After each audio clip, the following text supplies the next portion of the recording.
반갑습니다. 진짜 농부 촌뜨기입니다.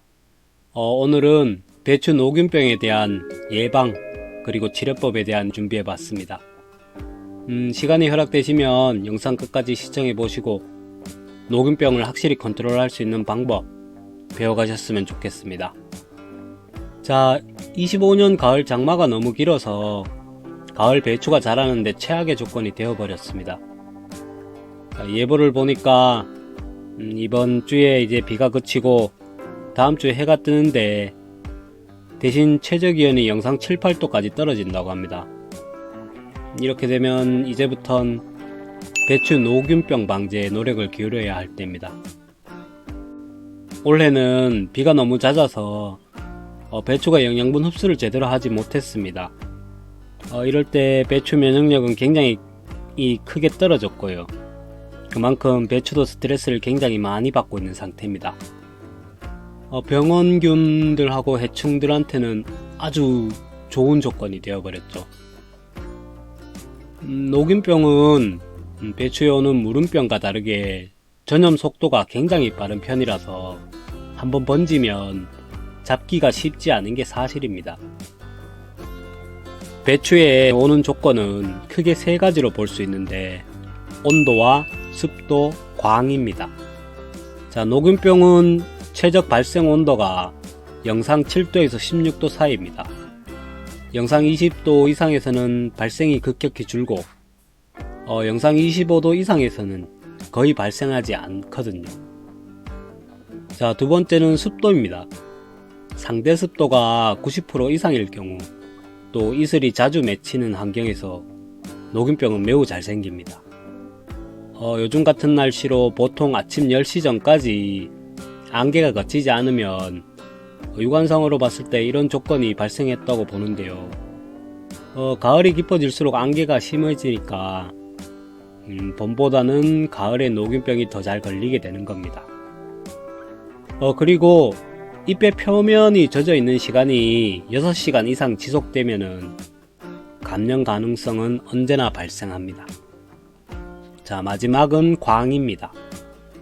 배추는 모종으로 심는 것과 동시에 보통 60일 정도 키워서 수확을 하는데요. 그 수확 때까지 필요로 하는 광량은 평균 하루에 6시간에서 8시간의 햇빛 양을 필요로 해요. 지금 시기를 보면 이제 결국이 초반에 접어든 상태입니다.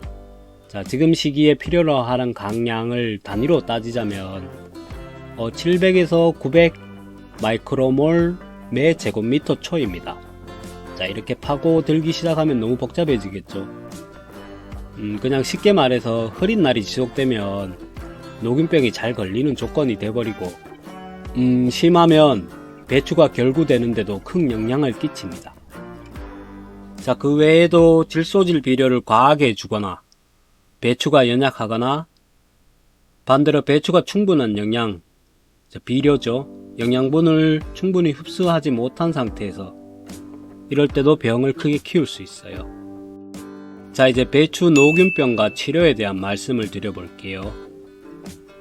가장 쉽게 사용할 수 있는 것이 농약상에서 구매할 수 있는 살균제 농약이에요.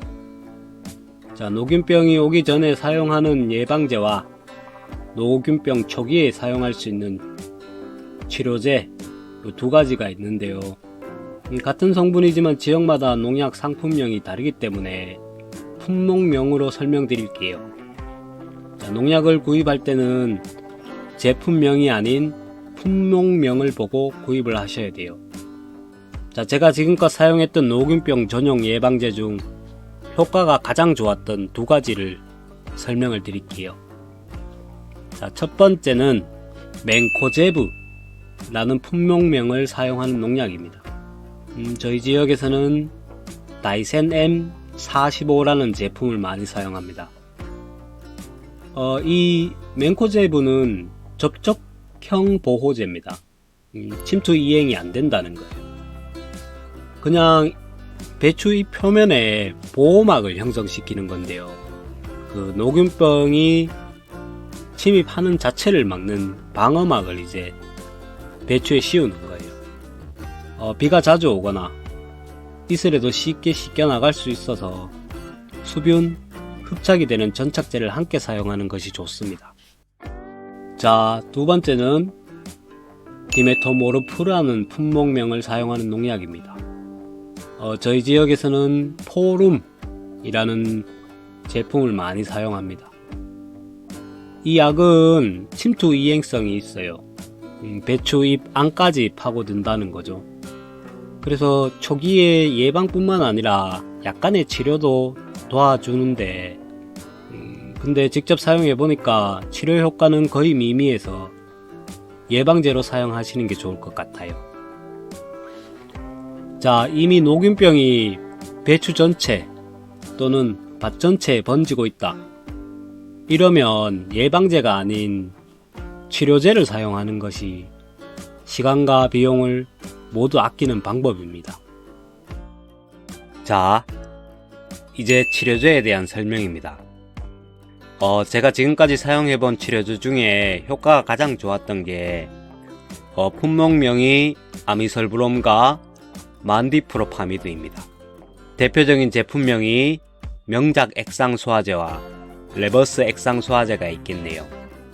참고로 치료제로 출시된 살균제는 예방제보다 가격이 비쌉니다. 아미설브롬은 살포 직후 신속히 표면의 큐티클층을 뚫고 침투해서 큐티클층 하반부에 고르게 자리 잡은 다음 이후 녹균병 병원균 감염에 필요한 다습한 조건이 조성되면 약제가 큐티클층 위로 천천히 용출되는데 이때 잎 위에 수분에 약제가 스며들면서 병원균을 사멸시키는 원리입니다. 만디프로마이드도 아미설브롬처럼 침투 이행성이 빠른 특징을 가지고 있는데요. 만디프로마이드의 가장 큰 특징은 살포를 하고 난 뒤에 1시간 뒤에 비가 와도 약이 소멸되지 않을 정도로 강한 내후성을 자랑합니다. 저희는 녹균병을 어떻게 잡냐면 예방제를 한번 넣고 10일 뒤에 치료제를 한번 넣어요. 그리고 병을 살펴보고 또 예방제를 한번 넣고 그 다음에 치료제를 또 넣습니다. 이때 예방제 치료제 순으로 넣는데 이때는 품목명을 서로 바꿔가면서 넣어요. 보통 간격은 7일에서 10일 정도 두는데 비가 자주 오면은 방제 간격을 조금 앞당기기도 합니다. 만약에 농약 사용하는 게 좀 꺼려진다, 아니면 농약값이 너무 비싸다 라고 생각하시는 분들이 계실 겁니다. 이때 제가 추천드리는 것은 차암염소 산수입니다. 이 차암염소 산수는 치료제보다는 예방 목적으로 사용하는 게 좀 더 올바른 방법이라고 말씀드리고 싶어요. 락스가 이 차암염소 산수라고 알고 계시는 분이 계시는데 정확히 말하면 락스는 뒤에 나트륨이 붙습니다. 차암염소 산수 나트륨입니다. 화학식을 보면은 락스는 화학식이 NaOCl, 차암염소수는 HOCl입니다. 락스를 사용하시는 분들이 계시는데 사실상 락스는 굉장히 위험합니다. 왜냐면 락스의 pH를 재보면 알지만 11에서 13 정도로 굉장히 높은 편입니다. 이렇게 해서 잘못 사용하면 잎채소의 배추에 잎에 상당한 스트레스를 주기 때문에 배추에는 맞지 않다고 감히 말씀드려 봅니다. 자, 락스가 위험하니까 요즘 이산화염소수를 많이 사용합니다.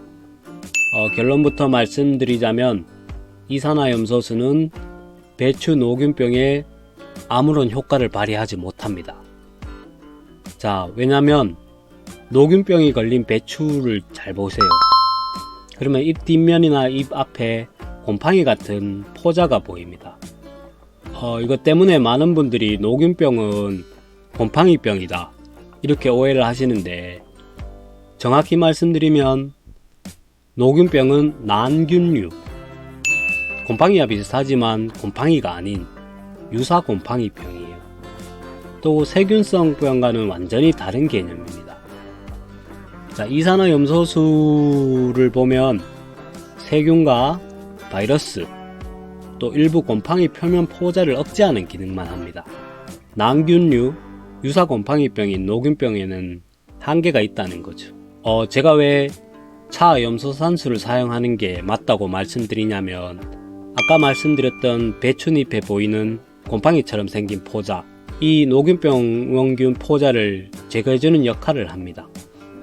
자, 이산화염소수를 다루고 계시는 분들께서 제가 혹시나 피해를 줄까봐 그런 마음에 더 이상의 언급은 하지 않겠습니다. 이 차염소산수를 분무기에 넣고 배추에 뿌릴 때는 차염소산수 농도를 5에서 10ppm으로 맞추는 게 좋은데, 이게 얼만큼의 농도냐면 예를 들어 차염소산수의 농도가 50ppm으로 된 제품을 구입했다.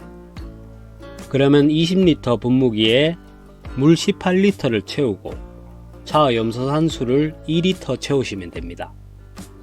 자, 인터넷 쇼핑몰 검색창에 차염소산수라고 검색해 보시면 많은 제품들이 나옵니다. 자신에게 알맞은 제품을 구입하시면 됩니다. 제가 사용하는 제품이 어쩌면 광고처럼 들릴지도 모른다는 마음에 굳이 언급은 하지 않을 테니까, 혹여나 그 제품이 필요하시면 댓글로 남겨주시면 제가 댓글에 달아드릴게요.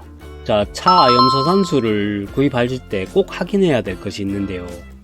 원재료가 아까 말씀드렸던 락스처럼 차염소산수 나트륨인지 아니면 차염소산수인지 이것을 꼭 확인하셔야 됩니다. 그리고 농도가 몇 ppm인지 꼭 확인을 해 보시기 바랍니다. 자, 항상 말씀드리자면 사람이든 식물이든 병은 치료 전에 예방이 우선시 돼야 된다는 것이 사실입니다. 근데 제 아무리 예방을 철저하게 했더라도 요즘 같은 환경에서는 식물 역시도 병에 걸리기 쉬운 조건이 되어버립니다. 이 녹균병은 비로소 전달되는 게 아니고 바람, 공기로서 전파가 되기 때문에 굉장히 빠른 속도로 전파가 돼요. 이럴 때 정상적으로 수확이 이루어지려면 정확한 방법을 통해서 정성과 노력이 들어가야 된다는 것 모두들 알고 계실 겁니다. 지금까지 시청해 주신 분들 굉장히 감사드리고요. 자, 배추를 키우는데 조금이라도 도움이 되셨으면 하는 바람으로 오늘 영상을 준비해 봤습니다. 자, 다음 시간에도 정확하고 또 도움이 될 만한 진정성 있는 영상으로 찾아뵙고 싶습니다. 자, 감사합니다. 진짜 농부 촌뜨기였습니다.